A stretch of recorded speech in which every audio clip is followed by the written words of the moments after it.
Инциденти и хаос во Атина на протестот против ратификација на Преспанскиот договор. Атмосферата на тензично ниво ја кренаа маскирани припадници на екстремно десничарските групи кои со камења, предмети, шишиња, боја и пиротехнички материјали ја нападнаа полицијата.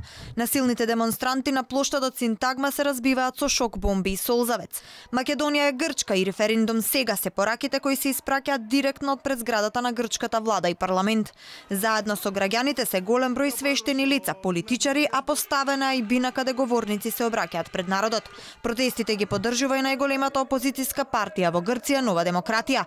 Граѓанските организации изминатите денови ја интензивираа кампањата на социјалните медиуми за да соберат што повеќе демонстранти.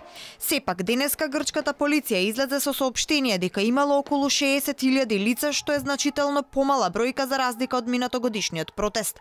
Според официјалните информации во Атина денеска пристигнале вкупно 326 автобуси од цела Грција.